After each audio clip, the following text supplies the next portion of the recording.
There we are. We're live. Yeah. Hey, we're live. Mike's breathing. Yeah. It's just myself and Mr. Mike Payne this week. And say hello to everybody, Mike. Hi, everybody. Unfortunately, Jay has had some car troubles south of the border, and Tom is working. So it's just our ugly mugs today. Yar. So let's get right into it, right with the news. For the most part, Defenders War is spoiled. It's out there. We all know what's out. We don't have to talk about it much more. But there is a Fast Forces that's not yet out that we can talk about. So let's get right to that with the first figure that was previewed from it, technically, but from the first three figures, Daredevil. Now, Daredevil is got Marvel Knights and Martial Arts as keywords, ignores elevated and hindering, and ignores characters for movement purposes. And for traits, he's got Protector of Hell's Kitchen. Daredevil can use stealth. Whenever another friendly character within range and of equal or less points is targeted with an attack, after actions resolve, you may heal Daredevil one click. You're going to see this as a common theme throughout all of these Fast Force characters. But let's start with Daredevil. Mike, what do you think of Daredevil? I've taken a look at all of them, and they all have that similar trait, but just with different triggers. Yeah. I actually kind of like his better than a lot of them, especially since he has stealth right off the top. And Outwit, like when the rules change, because this year is a rules recap year, as we've seen. He's going to be a little bit more viable. I mean, for 75 points, he's got charge with 11 attack. 18 defense and super senses.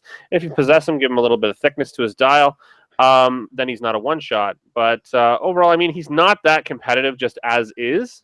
But overall, I think that he's well worth playing at a casual event. Absolutely, yeah. I'd throw like a big casual marker on him, but a lot of fun for that matter. Next up, we have Elektra.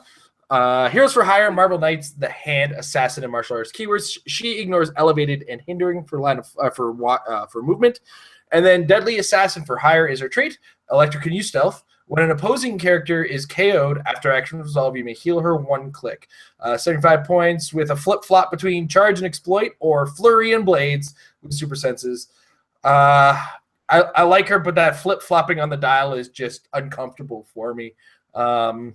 Mostly because she takes all the damage that she gets. So, I mean, the way I see it, at minimum or on average, she's going to take 3 damage, which puts her on click 4, and then she's dead after that if you don't get your super sense roll off. So, not highly competitive, but definitely fun for casual events or table games for sure. What do you think? I echo the sentiments. I prefer the shifting focus. Yes, absolutely. 25 points less, and you get a little bit more flexibility out of it, and a little bit more consistency at dial, yeah. All right, next up, the Punisher. Heroes for Hire, Marvel Knights, and Soldier keywords. And he's a very range-focused dial with triple target, 6 range. Energy explosion across the dial with a 12 attack off the start. Delivering punishment is his trait. When Punisher damages one or more opposing characters with an attack after actions resolve, you may heal him one click. What are your thoughts on the Punisher there, Mike? Well, I mean, 12 attack and 75 points is always a nice thing. Yeah. And with the current rules for energy explosion, it's actually really good. I think it'll be a little less good once we have the rule swap over. But yeah, he's pretty good overall. Let's see, his one was triggered. You already said it by one or more opposing characters with an attack. Yeah, he's definitely going to be able to do that. So he should be able to stay relatively. I'd say he's a little more competitive than the other ones overall, but I mean, he still lacks a reducer, and he actually lacks a rollout in this particular case too. So still big C on it. Yeah, well, I wouldn't say a big C, maybe a medium C, a lowercase C with an umlaut for competitive. Yeah, sorry. Yeah. So, but yeah, because that is an 18 defense off the top, and attacks are dropping in the game as a whole. So I'm going to say future competitive, definitely. Yeah. Yeah, although I think the set will rotate the same year as Jakeem because of years and how they work. But I don't know this because he heals. Right. Yeah, because he heals on targeting multiple characters, which he can generally do. I think there's something to be said for him. I don't know. I'm probably over talking it, and I'm probably never going to play him. I think you're right because he has energy explosion throughout the whole dial, so he's going to end up being multiple healed at any given time. Well, it's just going to be in a single attack or damages one or more opposing characters with an attack. Yeah, it's just you're right. Trigger. It is one or more, so it's only single. Yeah, that's too bad. It's not cumulative. Yeah, but it's kind of a range steal energy when you think about it. Yeah. All right. Next up, Jessica Jones, Marvel Knights and Detective keywords. Tougher than she seems trait. When Jessica Jones is hit with an attack, after actions resolve, you may heal her 1 click. And then she's got a special movement power on her first 2 clicks. A superhero landing. Jessica Jones can use charge and ignores characters for movement. When she uses charge, she can use it normally, or she can choose not to have her speed value. If she doesn't have her speed value, she must use Quake as her close combat action. Perplex on a couple of the clicks, 75 points. Toughness across the dial. I don't know. What do you take? What's your take on Jessica Jones there, Mike? I don't like traits that require you to get hurt. It's right off the bat, that in response to her version of that shared trait. So that's not really in her favor in my opinion. And she'd need to use her perplex to get up to the 18 that the Punisher has automatically. And so does Daredevil. She doesn't have any rollouts or anything like that. That superhero landing is kind of neat. It reminds me of the new Hulk that was that I got to play with in the pre-release, with the full charge that ends up in a Quake. Except his is leap climb. If you use leap climb, then you get to use Quake as a free action. Yeah. At the end of it, yeah. So she's all right. I do prefer. I think out of the bunch so far, I would definitely say the Punisher is the best. I think one thing worth noting, though, is that she is triggered when she is hit with an attack, period. So it doesn't necessarily have to be an attack that deals damage. So if they happen to try to mind control her or incapacitate her or in any way attack her that's not necessarily going to deal damage, she will heal that click. So that puts a bit of a risk reward on it. Now, I'm not saying that makes her great. I still agree with her. She's super casual. But her trait is a little better than it looks. Yeah, no, absolutely, I agree with you. All right, so next up we have one of my favorite characters, Luke Cage. Avengers Heroes for Hire and Marvel Knights keywords. Ignores blocking and breaks through it when moving, and he's got a trait. When Luke Cage is given a second action token, you may heal him 1 click. He's got Indomitable with that, which is great. But unfortunately, this for me falls under my big complaint is they'll never ever get Luke Cage right in my book. So I have to look at this and say, how is this as a character? And he's very mediocre at best. The new leadership is going to be great for that 1 click that he has it. But honestly, I'm not going to see this guy on a lot of teams. Heck, I'm probably more likely to play a different Luke Cage, even casual myself. I don't know. What's your take on it there, Mike? I agree with you. I just don't think that they've quite hit it. The fact that he's indomitable and has that trait there so that you are encouraged to continually take 2 tokens as you're going is good, but overall, he's a little lackluster. Yeah. Very Fast Forces-ish. Absolutely. Which one of the things about Fast Force characters is they don't have to be competitive. They just have to be good and simple. And I definitely suggest this one for a new player over, say, I don't know, that terrible Ninja Turtles one we had a while back. That Ninja Turtles starter set, for sure. All right. So next up, we have my other favorite character in Iron Fist. Iron Fist. Yeah. Avengers, Heroes for Hire, Kunlun, Marvel Knights, Martial Artists, and Mystical keywords. Immortal Weapon of Kunlun. When Iron Fist clears action tokens, you may heal him 1 click, which kind of helps when he doesn't have Indomitable. And he ignores hindering and characters for movement. I think I said that already. But of course, as an Iron Fist does, high attack, high defense with combat reflexes, and expert. What's your take on Iron Fist there? I like him. I like the fact that you can have 14 attack for 75 points. Yeah. Yeah. That's good. Attack, 3 damage, yeah. He's a lot better than Luke Cage, especially with that regen right on the end in case he does reach that endpoint, because you can hit him pretty hard once with an ultra heavy while they're still around, and he'll end up on that click. Even with a heavy with certain characters, he'll end up there as long as they can hit. But the whole point being, get him in there, get him right up close so that he ends up with that 20 defense, and you can have up to 14 attack, or 13 and 4 damage, or 12 and 5. 12 and 5. Whoa. Yeah. 12 and 5 on a 75-point character is insane. I kind of wish I could pull him in sealed. Whew. Maybe add my sealed that I'll run. Fast Forces sealed. Yeah. Fast Forces sealed. So everybody's playing an Iron Fist and whatever they pull in their pack. And now that we've gone over the news, how has your week been? It's been a little while since I've had a chance to be on this channel with you, Mike. What's up with you lately? It has been a while. I've been really busy with comedy in general, and that's going exceptionally well. I've done 33 shows so far, and I'm aiming to do basically 5 a week just to get going, because it is a new thing for me, so it takes a while to get going. But in terms of Heroclix, I ran a tournament today. It was called Friggin' Huge, and it was a 500-point game. I classified it as a casual, as intention. I've been doing that lately with different tournaments, just so that people don't bring like super broken stuff, as long as they don't know. Just as a suggestion. And each round you would pick one of your characters, and they would be colossal, and you couldn't pick the same character more than once. It turned out pretty well. I ended up bringing a last-minute team, as I usually do. It's an Avengers team. I played Nova Corps Steve at full points, 250 points from Avengers Assembled at Chase, along with Civil War Prize Sentry, and last but not least, what was the other piece of it that I played? Oh, excuse me, Quicksilver from UXM. And I had 3 iterations of Secret Avengers on there. So it was a full 500-point team. It was really, really fun. I ended up going 2-1, which seems to be my mandate lately for casual stuff. Not that it truly matters that much. Aside from that, I really haven't had much chance to play, other than in last weekend's competitive league event that was here in town. You were at that. And yeah, I'm really looking forward to nationals in a few weeks. Yeah, I was at that event with a pile of figures. I don't know if I was like at that event necessarily. You were there, but you weren't present. Yeah, yeah. There we go.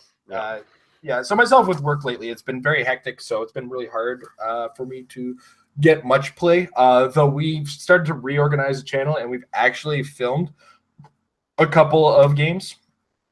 Specifically on the new rules. And if you're actually on the channel somewhere, we have our first game on the new rules, game number 67. We had a 400-point game using the new rules. I think the ones that got most showcased were Mind Control and Energy Explosion got showcased in that, along with a couple cracks about how probability control works differently, but not necessarily. And we did see a new regen in action on that. So it's been exciting to try that out. Honestly, the game it does. There's zero difference in the feeling of the game feel. So it's going to be very easy to adapt to a few things. There's a few things we still have questions about, and you'll see those in the videos. But we're working through it and figuring it out on our own. But as well, I got a chance to play in my local pre-release yesterday. Instead of the normal draft format, because we didn't have enough, we didn't have that many people, and we had quite a few cases. We did a 2-pack sealed for our event, and I got a chance to double up on my Hulk action for this. I got to play the Gray Hulk and the Common Hulk, along with a number of other figures. I didn't pull anything particularly spectacular, but we got graced with the best mistake ever from WizKids, so I don't think we get to complain about what kind of pulls we get in our pre-release at this point. Oh, you're talking about you're talking about your actual case early kind of thing. Yeah, our unboxing video. Oops, got a case. Oh boy. So it was it's limited the quality or what we're allowed to complain about for sure. I can imagine. But honestly, the set for sealed was a lot of fun. Even having not pulled a super rare, I did manage to get to the final round, and I had to play against Earth's Guardian, Doctor Strange. With the team I was playing against was the Gray Hulk, who's for 75 points is a must play in sealed. Let me tell you. The Earth's Guardian, Doctor Strange, and the common Iron Man, along with a Wasp. That was a hard team to get through. There happened to be a Luke Cage on the board, and I couldn't bring myself to attempt to hit him. Oh. But it also didn't help that he was actually the low value target on the team, and it was just like not worth it in a lot of cases too, because that Doctor Strange was really a primary target. But I missed just so many attacks against it, trying to get it down. Did you say that was the title character, Doctor Strange? Yeah, the title character, Doctor Strange, Earth's Guardian. I think it's crazy. Yeah, I like that figure a lot. I tried to offer him quite a few things to get it off of him, but he was holding on. You'll get it soon enough. You always complete.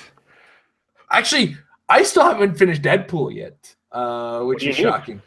Oh, so many chases, and even a super rare too.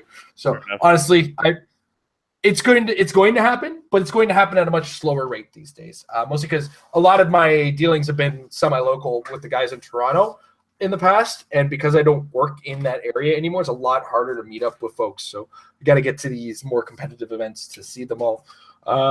But speaking of more competitive events, where are we going to be in 2 weekends there, Mike? Oh, well, let me look out my window. I might be able to see it from here.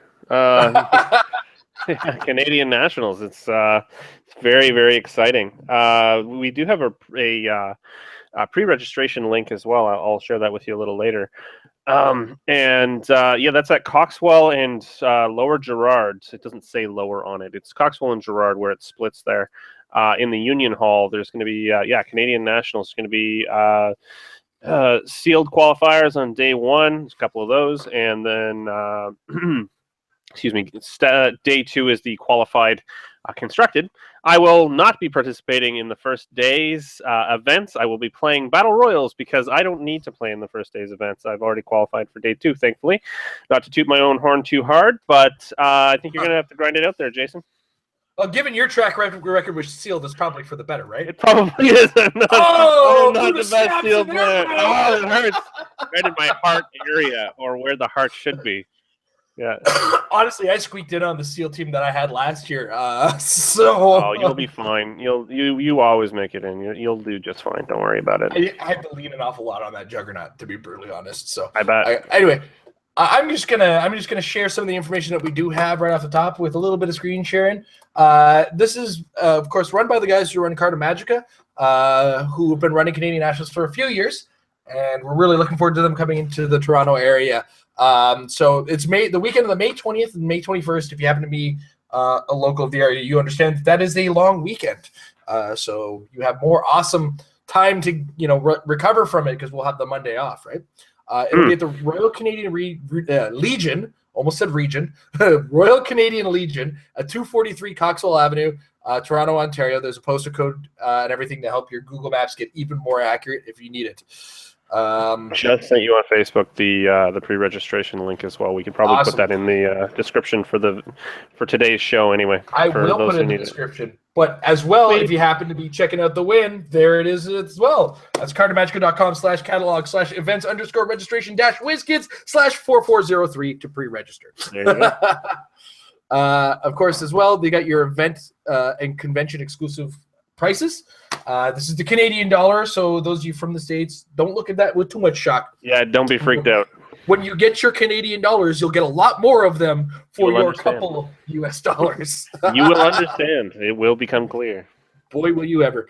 It is $40 to enter the sealed qualifiers, unless you're already qualified, courtesy of one of the Canadian WKOs. And then, of course, there's your Battle Royales, which are a mainstay of these big events and are a ton of fun when you have some time to play them.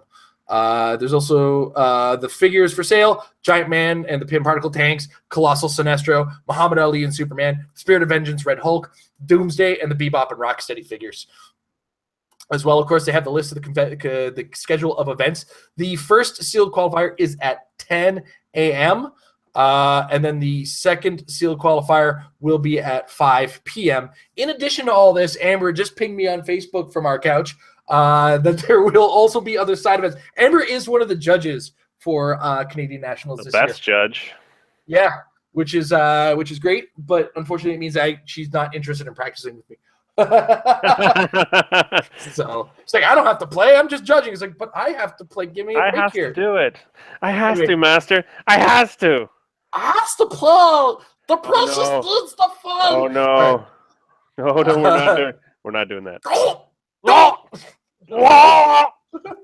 Of course, the national champions itself happens on the 21st of May, and that'll be if you qualify through the sealed or are already qualified. That'll be, of course, the constructed 300-point modern age tournament. And then, like Amber mentioned to me on Facebook, there will be side events all day, all times. They're going to be trying to run things, so there's lots to do. Even if you don't want to play in the hyper-competitive realm, play a battle royale. Those are tons of fun. If you don't want to play a battle royale, see what the side events that they have, the constructed side events that they might have, happen to be. And look into all of that. It's always a ton of fun. Every year I go, even if I get stressed out from the competitive play, I always have a ton of fun. Amber also wanted to remind me, in competitive play, me? Really? A little bit, yeah. I internalize, Mike. Come on now. Oh, dude, you don't internalize. No, you externalize, mainly with your dice against a wall or some stairs. Or that's something. Practice. That's different. That's totally different. I do all of that in practice so that I don't make a fool of myself in a tournament. Oh, well, we're going to tell everybody about it anyway, aren't we? Yeah. Amber also wanted me to mention that the bar is open between 9 p.m. and 12 p.m. So, 9 p.m. and 12 p.m., guess where you're going to find me? And Amber has provided me with a bunch of, oh, geez, I can't see this. There's a bunch of side events. I'm not going to even be able to read those. Sorry, hon. Trader, Heroclix, and Rumble, they're all up on the WizKids site as the scenarios. All right, so they're up on the Win? Or on the actual WizKids? I think it's under the Worlds, the different scenarios. Professionalism at its highest. Oh, so it's the same scenarios that they're running at Worlds. So if you check the listing for Worlds, guys, you'll see a lot of the scenarios that they're running at Worlds are also going to be run here. I apologize that I had to talk to Amber off screen. I hope you guys heard her when she was saying that. Oh, man. You mean like they don't know you already? Yeah, no. I'm just a pillar of professionalism at its finest. All good, man. I'm sure nobody cares. Of course not. With that said, I'm sure we're all kind of checking out what we're going to be doing for Canadian Nationals. I know I've said it on this channel a couple times. My team is almost locked in stone. There is one ID card that is the Hawkman ID card that might get changed to Shield level 7, just to give myself a slightly better chance at winning.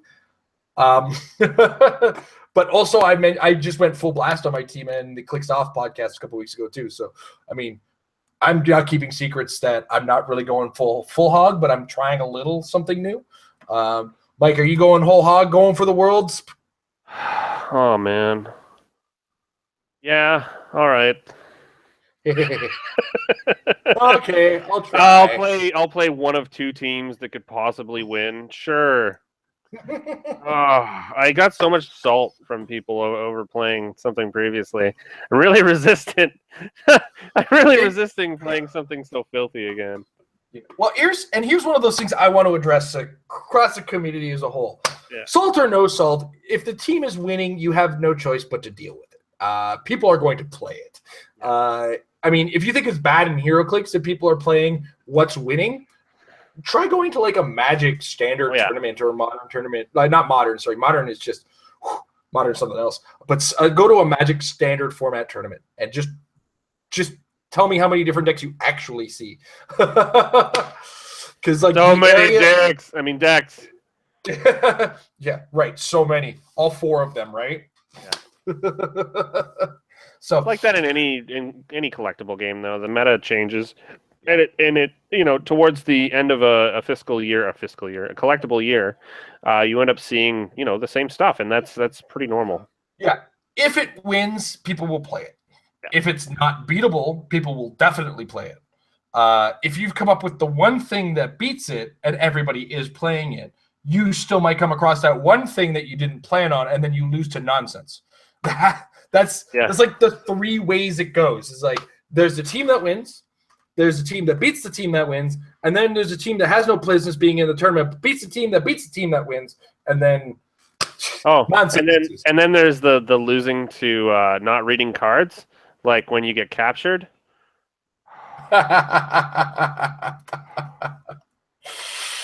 Gotta watch that, bro. Oh man, RTFC. You know what I'm saying? Yeah, read it. Read it. Read it. All right. On that note, I don't know. It's kind of a short episode this week. We're with all the prep that we have for Canadian Nationals coming around the corner. Avengers Defenders War comes out on Wednesday. I don't know. Is there anything else you wanted to cover this week there, Mike, or are we gonna go straight to questions? I think that's fine. Yeah, let's go. Let's get into the questions. All right. Fans don't matter anyway. Yeah. The fans matter. Before we get into that, though, we are doing some updating again on the Patreon. I am back in contact with our token provider because I have found the time and ability to do so.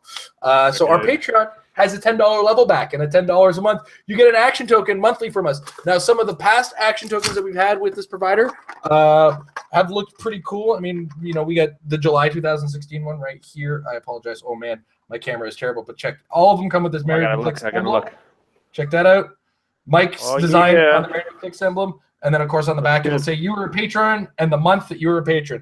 We send them out bi-monthly, and the months that you get tagged on are what the end of the month that you paid for. So, for instance, all patrons added now are going to be June patrons, which means you get charged at the end of June or beginning of July, and that considers you a June patron. The June patrons will get the June action token, and then in July, if you're still a patron, you'll get the July action token at the end of July.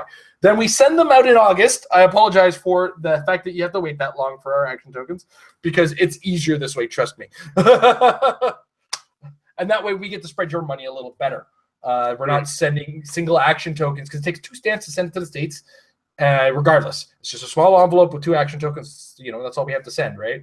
But it takes 2 stamps to send it there. If I have to put 2 stamps on 1 action token, that's infuriating because it's like $3 now each per token. So we do it this way. So if you do happen to get into the action token level of our Patreon, that's what to expect out of it. But again, patreon.com/Heroclix. We're back at that level. We're looking to add the things in the future. It'll be less content support as we can't guarantee our availability for that. And we're also pre-filming a lot now. We actually have filmed 2 episodes of the New Rules games. I've got 4 episodes filmed currently of Metafix, and Amber is about to film this week 2 or 3 episodes of Dial It Up. So we're getting back rolling on things, but that means because we pre-film, we don't really have the room to schedule in other things. So we're coming up with ideas. We're working on it. Patreon.com/Heroclix. Get in there and help support the channel a little bit better, and we'll just make things so much better as we go with whatever availability we have. All right. You're doing a bang-up job. We're trying. We're getting back on it. It's fun to go back and look at all the past videos and realize that it's like 4 videos now between Metal Labs, and it's not like Metal Lab. The next episode is Metal Lab. So I felt really bad about that for a while. It's like, oh man, we need to get content back on this channel. All right, I've talked enough. Let's talk about actual questions from our fans. Yeah, let's see. Which I've now lost. I had it open and then I did a thing. All right, here we go. First up, Eric Wadsworth, who's one of the fellows on the Alpha Strike clicks. Check them out on YouTube. Okay. Cool. For each of you, as a player, when rotation is upon us, do you guys keep everything that is going Golden Age for the love of the figures and memories, or do you begin trading and selling it right away and just try to keep as current as possible?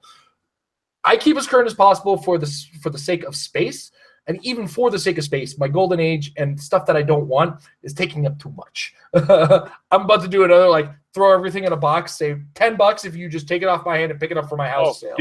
Dude, I really want that super rare Thor from Avengers Assemble. Sure, we can talk about that later. I mean, that's for sure. Yeah. I'm talking about anything that's not super rare and higher. My super rares and hires, I practically garage sale them. Like, people have already started being like, "Hey, rotation list is up. What are you selling?" I'm like, everything. All the things. I'm selling everything super rare and higher at ridiculously low prices, and I'm very agreeable for trades too. I think I ended up trading like a chase or 2 super rares for a new super rare recently. And there's the 2 super rares are still legal right now, but I'm just looking at in a couple months, I need it gone. So it's easier for me to sell it while it's still kind of high at a low price is what I'm doing. I don't know, that's how I do it. but as well, it just helps get it out of my house, man, because I don't have the space for this. But what do you, Mike? You're a different, might be a different story. Yeah, somehow this all implies organization of some kind, and I sadly am not very organized. You guys can see this TV behind me. We just moved all of my mother-in-law's stuff into the house because sadly she passed. But the beyond this, there is a mountain that is chaos Mountain at Mike Payne's house. Yeah, no, I try to get rid of some of the more valuable stuff that's just not modern anymore, just because I know that, that's the easy route. But I have, my entire career's worth of Heroclix sets mostly still here anyway. But I mean, if there is something that's choice that somebody's looking for outside of a prime, I will sell it if they ask for it. What ends up happening too is when we start the rotation removal, there are a couple things that end up happening. Amber, if it's a Wolverine, it goes in Amber's Wolverine box. She must have every single Wolverine regardless. As well, Amber will keep any cool con exclusives that she has personally won because she likes her personal win conditions. Does she have an Old Man Logan? She does have an Old Man Logan, yes. Right. We don't want to. We don't talk about the Old Man Logan she got. Yeah, no, she's shaking her head at the price. It was a lesson learned, hard lesson learned. Amber for the your mind, I don't care. Amber learned the hard way. Don't buy too early. Amber and my wallet. I mean, that was, like I wanted a video game that week, and she bought that. I'm just kidding. She's giving me a look like, no, you're lying. I'm like, yeah, I am. You're a liar. But beyond that, I think what did I keep this rotation? Oh yeah, I kept Jonah Hex and the Question. Those are the two figures I kept from rotation personally. I will keep a couple choice figures that are rotating. And when I say the Question, I'm not talking about that team-based one. That is cool. But no, I'm the Flash one. The Flash one. To get rid of the whole team base as a whole. Whole team base as a whole. So yeah, that's how I treat rotation. Rotation is a gigantic purge for me. In fact, it leaves a couple drawers empty, which is great for the next couple sets coming out. Mm-hmm. As we keep kind of a drawer system, which we were considering changing, but I don't know. I've grown attached to, so now we got a lunchbox system to do for other things. We'll see how that goes. Lunchboxes might just be a holding place for extras until I'm tired of holding onto them. Then either the garbage can or somebody else's box kind of finds them by accident. Don't touch my box. My form of sabotage is oh, you don't have that common figure? Cool, have these. No Gizzy Baxies. No Gizzy Baxies. Oh my god, that was so much fun. The brown bag tournament. Yeah, I do occasionally do something called the brown bag challenge, where what I do is I take my commons, uncommons, and rares that I just don't want anymore, and I shuffle up all the cards, start flipping the cards, and start pulling all the figures, and put them in brown bags. And what I do is each bag I put 1,000 points or more worth of figures. So what I do, kind of like blackjack, you roll, you go. If you're over 1,000, you stop. I put that many figures in a bag, and then we do a sealed with it. But I also I charge maybe $2 for the tournament. I like, and honestly, $2 I want to go to the store in most cases. Thanks, it's like a table rental. But anyway, I also stress greatly at the beginning of the tournament, like no Gizzy Baxies, and I say it every round where it's like, I hate my bag, no Gizzy Baxies. Oh man. Yeah. All right, I went out of length on that one. Really? Michael Fedor is unfortunately on the road to his ADW sealed pre-release, and he wants to let us know how it goes. So, yeah, drop us a line on Facebook and tell us how it happened, what went down, bro. I think he posted some stuff earlier, like some of what he pulled earlier. I'll try to pull it up. Oh, it might be in the community group? Yeah, it might be in the community group.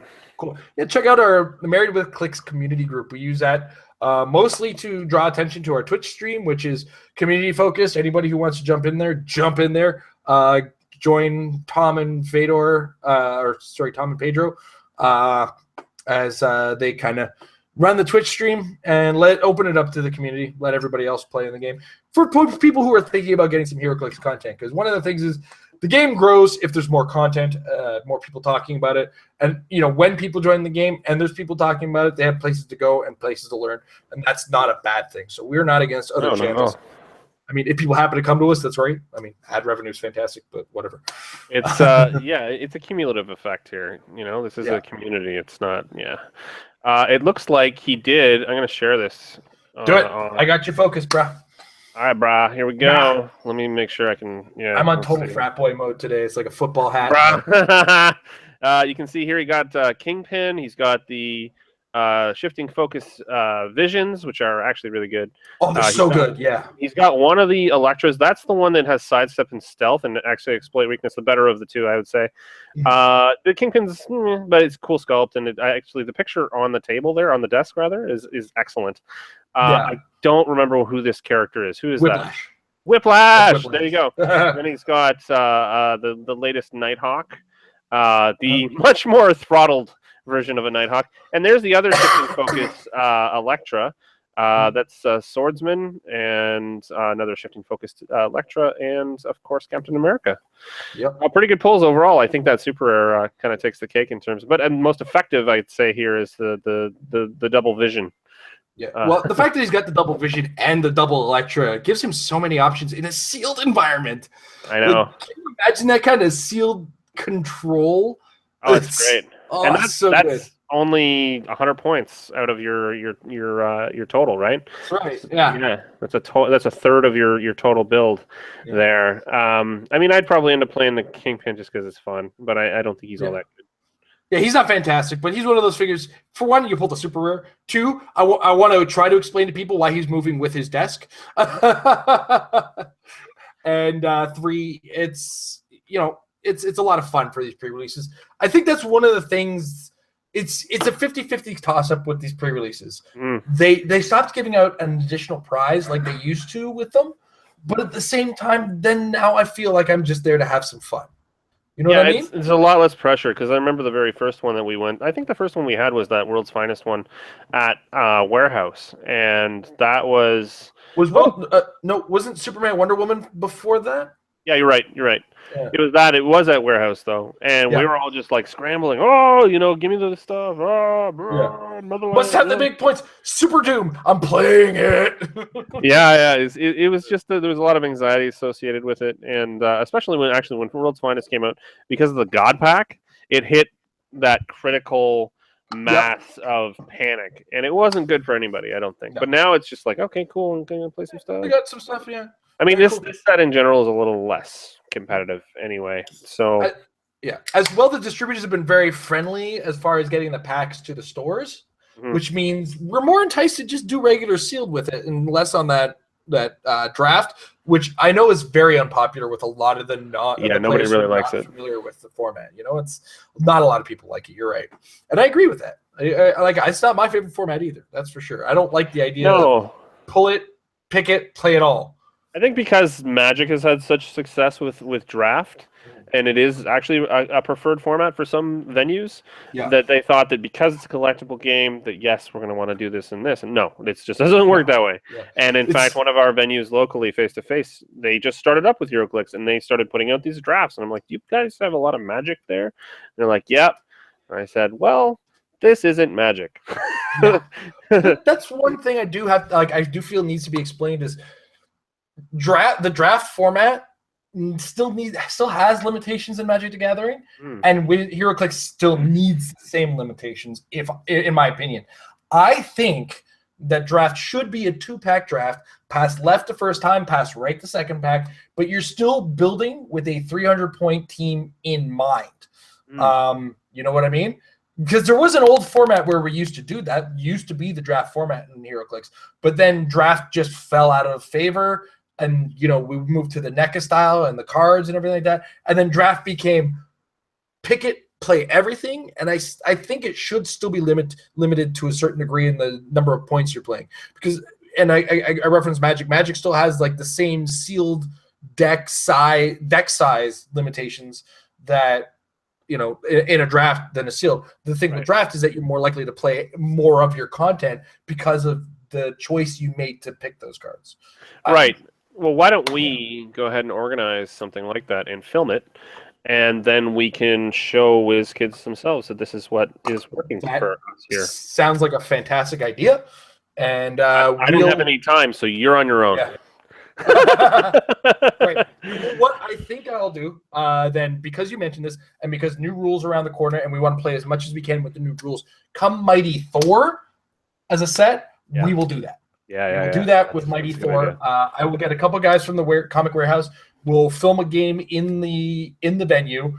We'll film a couple of the games that we play as a result of this particular draft format that I've suggested, and see how it goes as a whole. Because one of the things that you might end up seeing is that if you happen to pull a really good figure in your first pack, then you can start picking support in the rest of your packs. And I don't know, as a whole, I think it could be a really differently focused format. No, I agree. I think it'd be really cool. Let's do it. But we can get the guys out there, even the gang, as it were. Yeah. I mean, and this is way in advance. We're talking August, right? So hey, that's the kind of planning that I require. Yeah. Yeah. Oh, dude, I'm the same way, man. It's pretty insane in the office myself. Like, apparently we would need something to get out. Who knew? Apparently you have to finish video games. Not a bad problem to have, though. Not at all. I know. Well, dream job, dream work. Oh, man, I love it. I hear you. All right. So next up, Chris Talkhouse. He wants to know, should Tom's Merry Marvel team make a comeback after retirement? Are the ID loadouts for the teleporter still good at 150? Or should someone consider a lower point option like a Jakeem or even a Nick Fury to call out?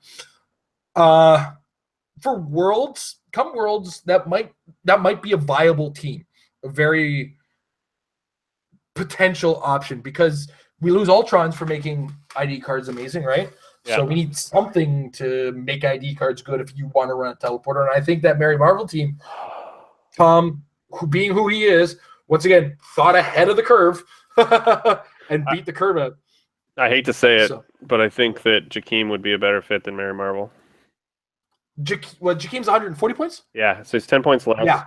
But because we're missing out on, like, the Batman at 150 to call in, which is what she could do before. And, there's a whole series of characters that we're not calling in anymore because they won't exist in the meta any longer. Plus, it's still viable, even though, you can only have invincibility for 1 out of every 2 turns, because we will be missing the Wonder Man card, correct? Yeah. Wonder Man goes. So because that was part of his strategy. It was a really good part of his strategy is switching between Superman ID and Wonder Man ID on either turn to maintain that invincibility the whole time. Wasn't that more the focus of his past team than his Merry Marvel team? I think you're right. Yeah, you're probably right. Because the Merry Marvel team was Merry Marvel, Nighthawk Prime, and Jean Grey.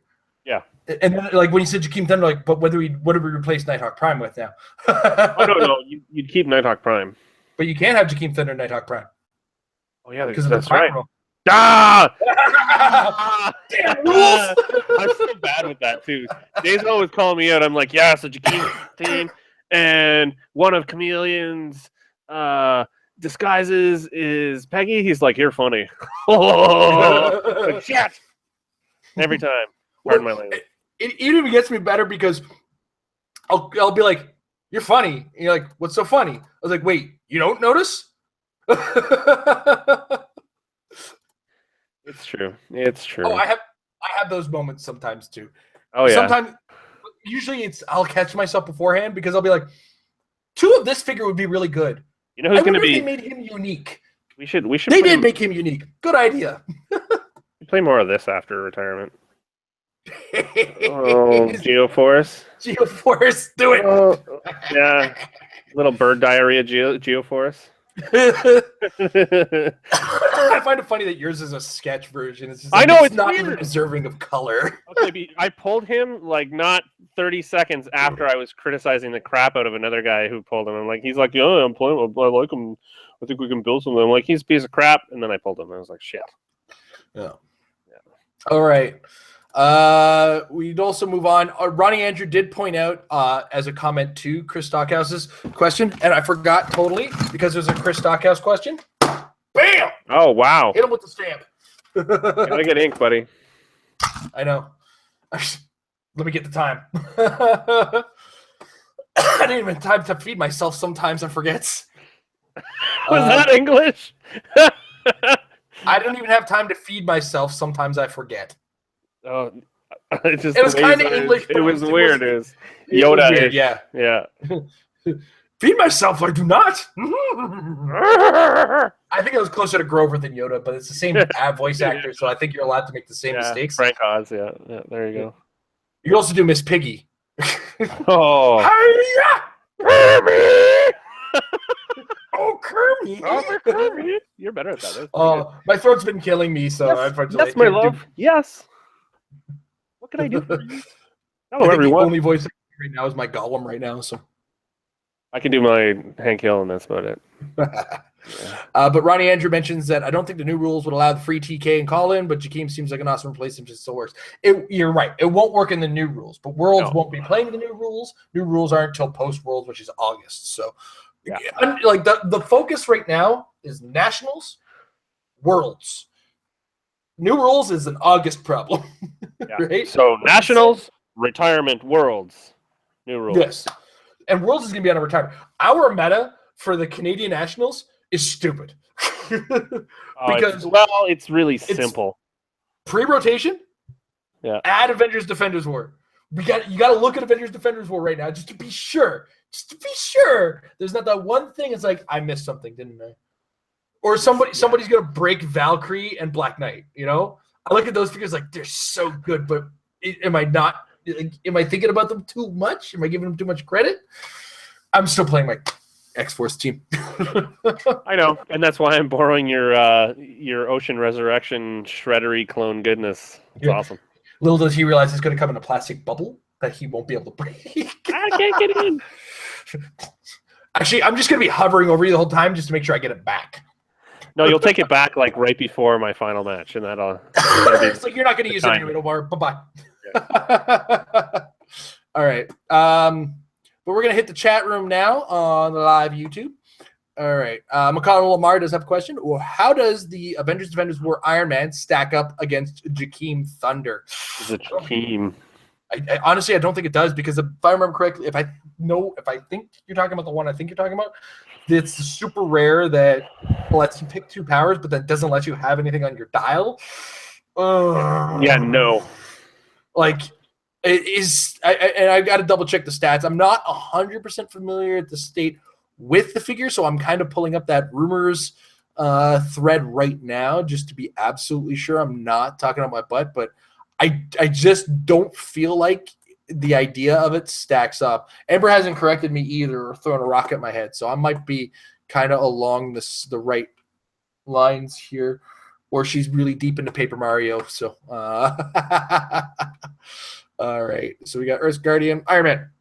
So he's playable at 165 or 125. 7 range of 2 targets. And I'm just going to pull up the thing we have in the thread here. So that's Man-Thing. That's Captain America. That's Moondragon. That's Iron Man. Okay, that's what happens when you zoom. Starts with Invincible, gets some later Impervious. All my different armors merge into one. Give him a free action. Choose 2 standard powers, except defense powers. Till your next turn, he can use the chosen powers, but can't use his possessed standard, speed, attack, or damage powers. So you do get to keep your defense. So now I thought for some reason you lost your defense power, which is okay. So now you're keeping your defense power. It becomes a little better, but still, Jakeem already has the energy shield, which means you can add like a defense power on top of energy shield, which is already a good combination. And then whatever extra power you need. I think they're on the same plane of existence, but not the same at the same time. Does that make sense? Yeah. It's not as good. Yeah. It's not quite. It's because it's like they were trying to remake that idea. Like they were just trying to recycle it and make it a little bit more realistic because they realized what happened after the fact, which is common, right? For WizKids. Yeah, it's not there, man. I mean, after he retires, it'd be part of the same retirement. Yeah. So let's also add this element to it too. Jakeem Thunder's trait can't be outwitted. Hmm. It can't be Where is countered, that? really. And this power can definitely be countered. So you can take away the ability to choose your powers if it's becoming that much of an issue. I honestly, as a whole, I want to like this Iron Man as much as Jakeem, but I don't think he's on the same level. No. To be honest, no. Just because of the I fact- put him on tier 2. I mean, Yeah. Jakeem is tier 1, hands down. But this guy is tier 2. So he's still Now- usable. He's just not... before I 100% put my foot in my mouth, Jakeem Thunder runs about $150, $100 to get your hands on. He's not cheap. If you cannot afford a Jakeem Thunder, you want something on his level, and this presents itself as an option. If you're a budget-minded player and you don't have the access to the Jakeem, you don't have a friend who's willing to loan it to you, this is a reasonable alternative. But this is not better. Play a Krang team instead. Yeah. If you can get your hands on it. Isn't Krang running in the $50 range too at this point? Yeah, but that's a lot cheaper than what you just mentioned. It's a lot cheaper, but still not cheap. When I say budget minded, there's oftentimes players who aren't willing to spend more than $30 on a figure at even, or they'll spend a couple bucks on packs and go based on what they have. And if they happen to have this figure, because the super rare is easier to pull than a super rare prime or a super rare from a 24 figure gravity feed based set. Yeah. Right? A lot of those people don't play competitive. Those people. But I have some of those types of players who do play competitive, and they do often have to force themselves to make the reasonable alternative. And that is, yes, a reasonable alternative, not on the same level. So he does also come with a lot of powers you already pick with Jakeem Thunder. So, like how frequently Jakeem Thunder you pick it invincible, shape change, hypersonic. Yeah, and he gets this hypersonic a little later on at 125 points. So, and it doesn't take up your prime slot as well. So you can play this with like a Nighthawk Prime. Mm-hmm. All right, so it's on a different level for sure. The figure itself is on a lower level, but you can make a team with him that might be able to get through a Jakeem Thunder. If that makes sense. The outwit ability just kills me. Yeah, I got you. And yes, Chris Stockhouse did re-stress that his idea for the Merry Marvel team would be theoretically for U.S. Nationals or Worlds. Fuzzy Wumple sends his condolences to your loss and your family there, Mike. Oh, thank you. Yeah. He went to his father's funeral on Friday. So my condolences to you as well, Mr. Fuzzy Wumple. Yeah, I'm sorry to hear it. All right. Nathaniel White, and he wants, this is a question more about background stuff, but I don't know if you know anything about this as well, Mike, if you can add on later after the fact. In the state of the channel, which is my new vlog that I'm going to be doing twice a month, you mentioned that YouTube Red is the best way to help out outside of Patreon. Can you explain how it helps? Okay, so YouTube ad revenue is based on the number of people who view and how long they view our videos and how many ads play on your thing. Now, if you happen to have ad block, I'm not going to whine and complain at you, but your watching doesn't give us any revenue because YouTube does detect that as well. They do watch for the ads actually getting played.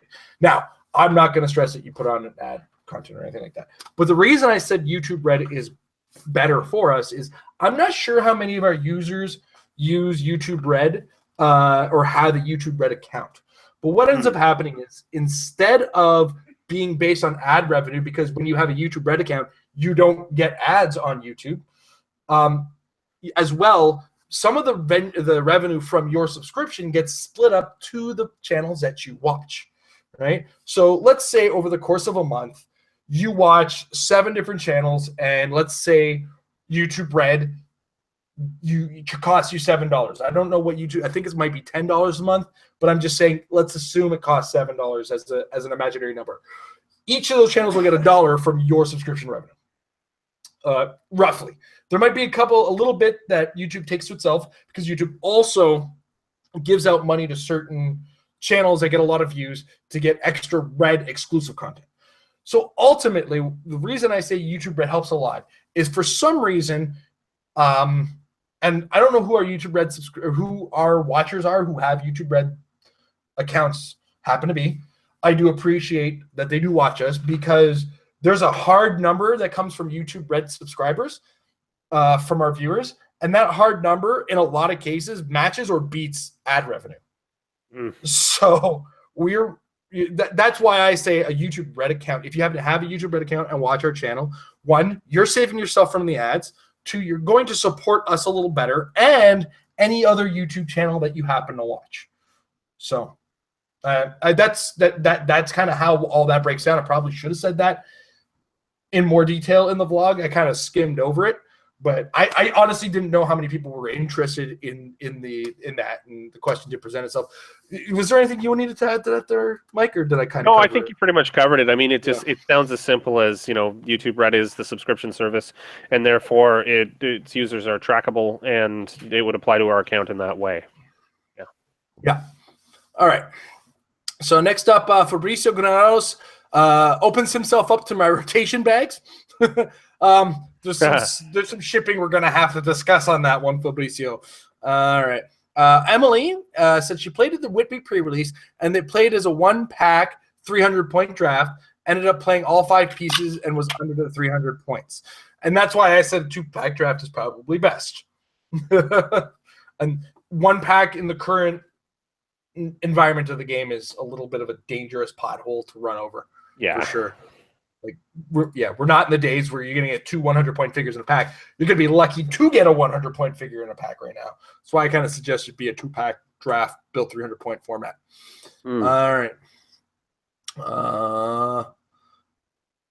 And then Nathaniel also mentions that he played the drafts format that I suggested, the 2-pack draft built 300 points on that. I like the sending it either way too. The one to the right, one to the left. That's a good idea.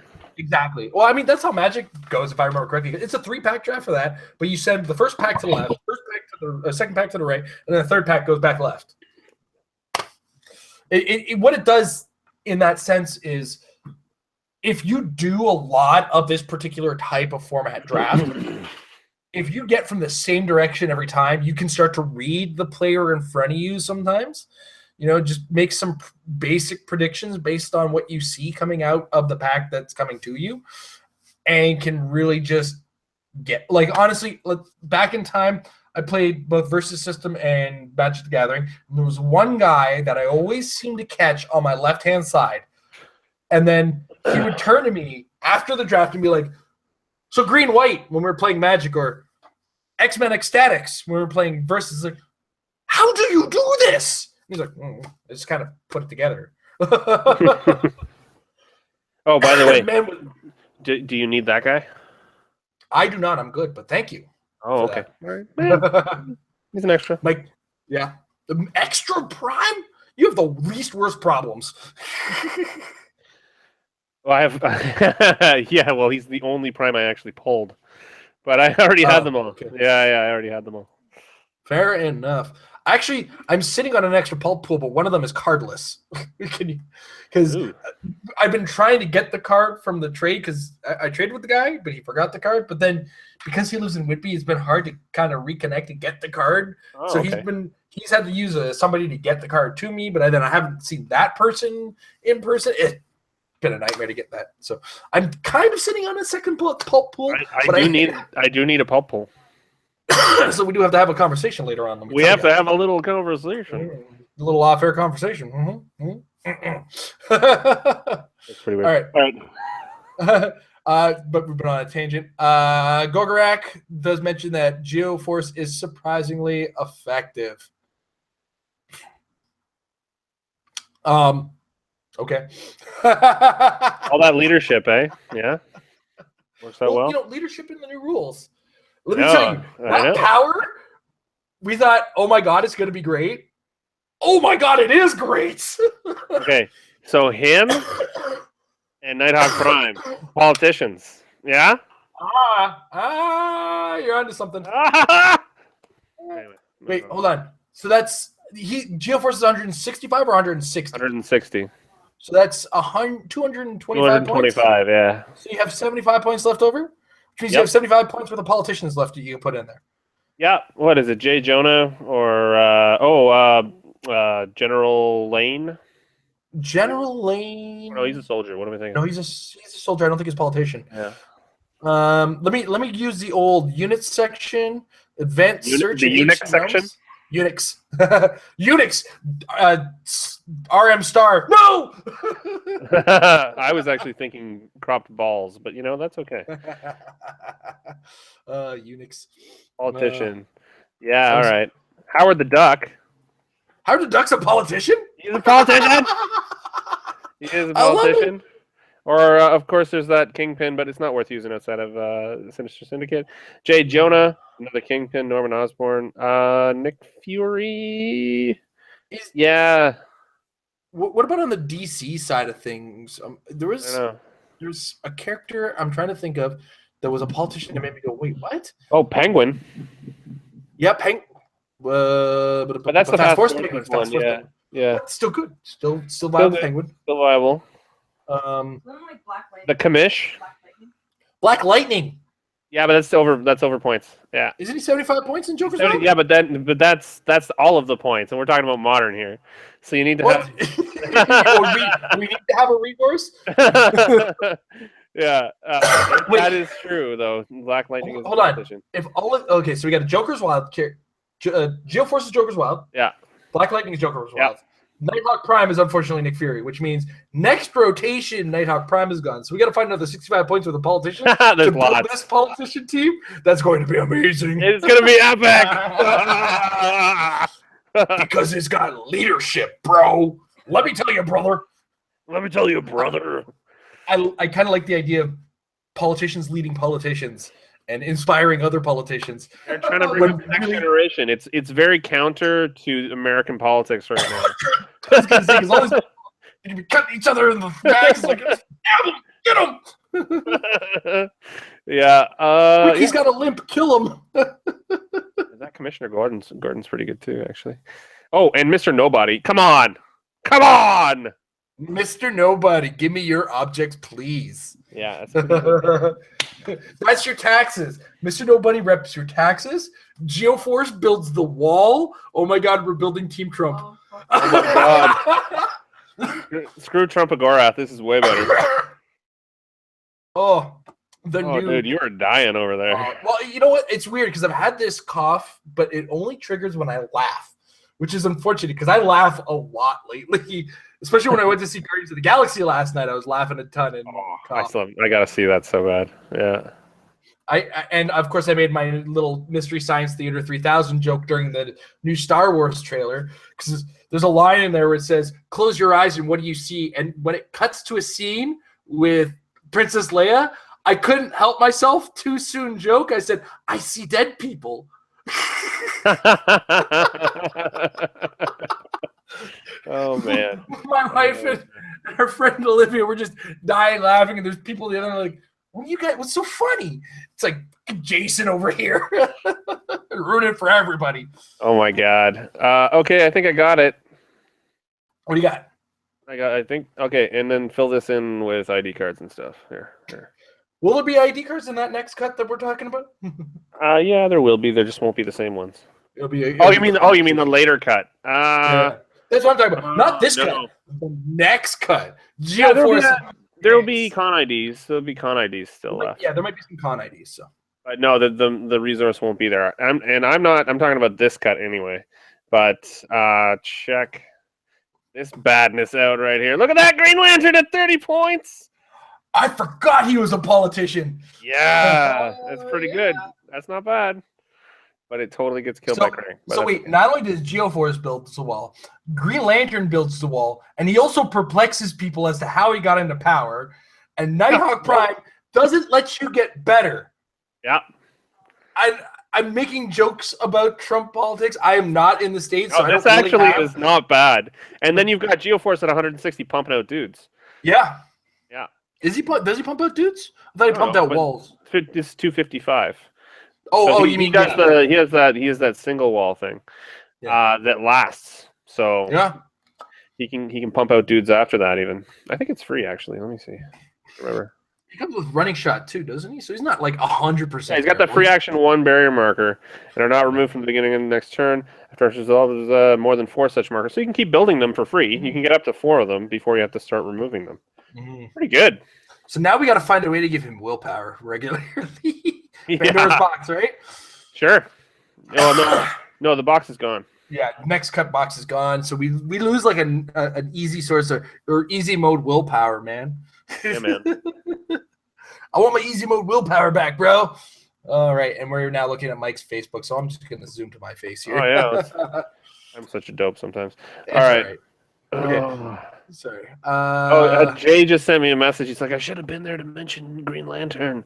Alan Scott is the meta. That's true. The last message Jay sent me was not particularly nice about Philadelphia, so I'm not going to repeat it.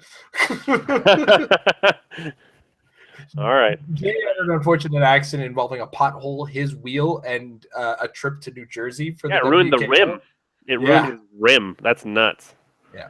So apparently they didn't have the part for him, and he's been stranded in Philadelphia on his way to Jersey. I don't know how he ended up in Philadelphia on his way to Jersey. When she travels through New York, wouldn't that be the best way? Or was he already in the States and I didn't know that? I don't know. I can't picture it in my head. I don't know the geography well enough. Yeah, hold on a second. I'm pulling up the maps.google. This is the episode of Tangents. This is Tangentopoulos. At 8:30, we're doing user questions. I got to stop being a tangent master here. We have any more? We do have a couple more. We have one more. I got added on Facebook, and I'm not going to deny it because Mike Bockley is a wonderful watcher. We also have Fabricio Granados says, Mr. Nobody does have a place in the world post-rotation, and that is correct. In a world with equipment, and equipment has to get placed. And Mr. Nobody said, I'm placing that now. Word. All right, well, he places objects. Equipment is objects. Guess what? Amber's like, you can place equipment? Like, yeah, they're objects. Yep, it's true. Them special objects, they get snatched. Yeah. And taken. And Fabricio does ask, when is Canadian Nationals? It's May 20th and May 21st at the Legion. It scares the crap out of me. In Toronto. I don't have it up anymore. I was trying to throw an extra plug in for it because I saw the question like, when is Canadian Nationals? Like, well, guess what? Oh yeah, that reminds me. Next weekend at 401, bring your kitchen sink, as in bring the toolbox. We're going to be doing some building and some practicing for Nationals. Ah, cool. That's a good idea. I wish I could get to that, but I guess I'm on Sunday. I'm already built, so I just be. You're fine. You don't need to do anything. You're okay. Yeah. Let me get me through SEAL first, and then we'll talk about it, right? But Canadian Nationals is May 20th and May 21st, 2017, at 243 Coxwell Avenue in Toronto, Ontario. The Royal Canadian Legion. It's gonna be a hoot. Carta Magica better be giving me some good stuff for all of it. All you Americans better come down. You come down. You up. Come up. Yeah, come on up. Well, for some of them it's down. Come on up to your hat. Yeah, come to the big old hat. Come to Trump's wig of North America, and play some Heroclix with us. There's accommodations that are actually really reasonable, very close by to there as well. Also known as Mike White's couch. Mike actually lives 5 minutes away from there, which is nutty. I wonder if Mike had any idea or any kind of input on the location. He did not. It was my input, and so you can blame me when it all goes to shit. But he definitely said, yes, I would like that very much, and then told the organizer, yes, please. So between 9 and 12, we know who to blame. That's it. I won't be there for that part. Oh man! Well, hopefully end up doing You know what? I'm not going to be playing in the main stuff, so I think I will do some cast stuff for the channel. Yeah, talk to the guys who do the Twitch. They're usually pretty generous. They've had me on there a couple times to make fun of me. Oh yeah, I've been on with Vince too. That's a thing between me and Vince since year one of Canadian Nationals, because year one, I think, of Canadian Nationals, we had already started the channel, and then Vince has from the whole time been dogging me about. I remember that. Yeah, I remember you guys being interviewed. Actually, I met you guys at Canadian Nationals. Yep. Yeah. All right. Okay. All right. And then we just got Mike Bockley's question here. Howdy, meta members. I'm curious as to what might be the most disappointing set of chases in each of your opinions. I would say the Flash set, as there were only 3, thus making it incredibly hard to find, and not being a fan of the Trinity of Sin makes it less desirable to me. Hope you all do well in Canadian Nationals. Peace. My most disappointing set of chases. I'm going to say Joker's Wild for specific reasons. Specifically that only 2 or 3 of them I can foresee myself playing. The rest of it was just kind of like, it's there. I'm probably gonna play it. That's kind of that's the way I look at it. Like I mean, nothing is particularly sad as far as chases are concerned. And unfortunately, I completely disagree with you on the Flash because I love the question as himself. Himself, and then having the Trinity of Sin as a chase set was cool, and they worked on the con exclusive base. That was an awesome touch that they added to it. I really like that as well. I thought that was a great touch. Yeah, for sure. And I agree to a certain extent with the Joker's Wild comment. You know what? It's not that I don't find them interesting or usable. Like the obviously the Aquaman is the worst. It's just wretched. I mean, Green Lantern, Bizarre Green Arrow came out of that, and that's obviously a huge tool in the meta. But I just find them under-inspired, less interesting than a lot of chases in terms of theme. So from that perspective, I agree with you.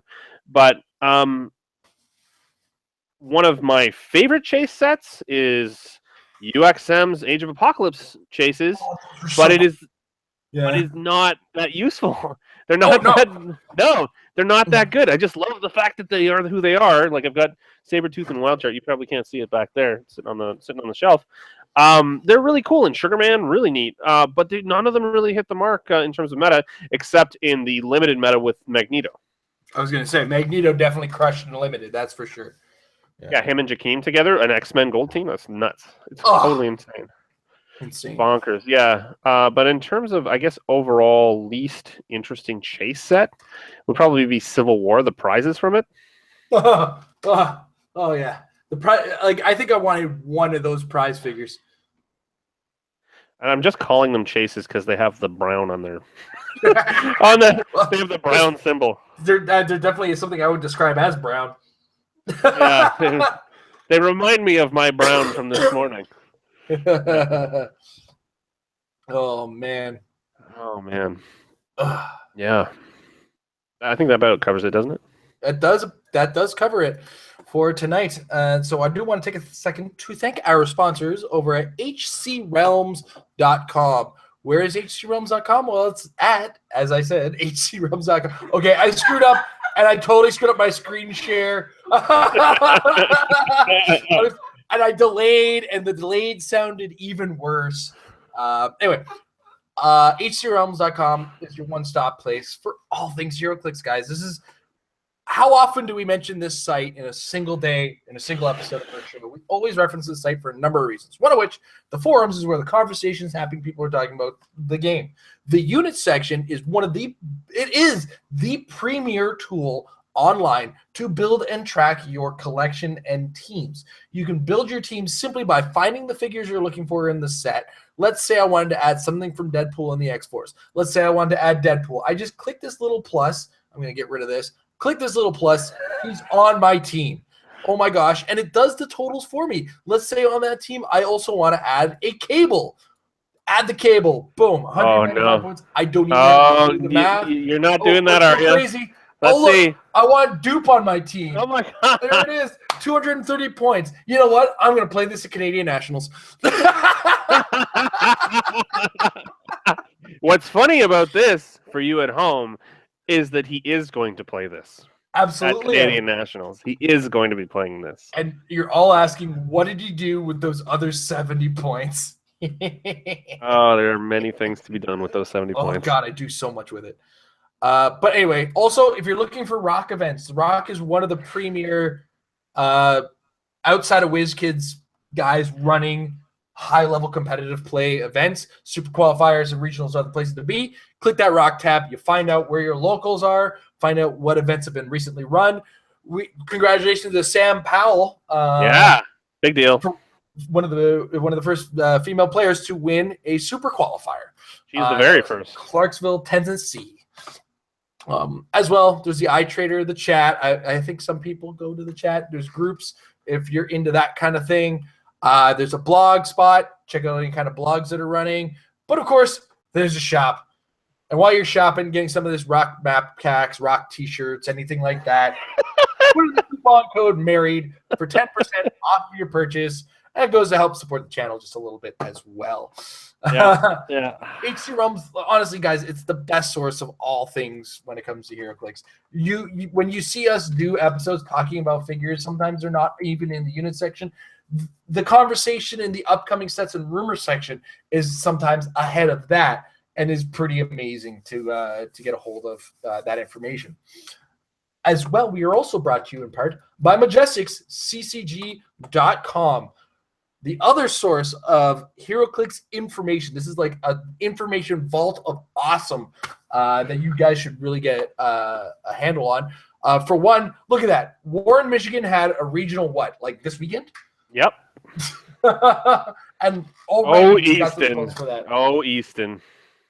Did Easton win? He's also one of the regular contributors to that site. I'm looking to find my way back into contributing into this site. It's just really difficult with my schedule, but I am trying.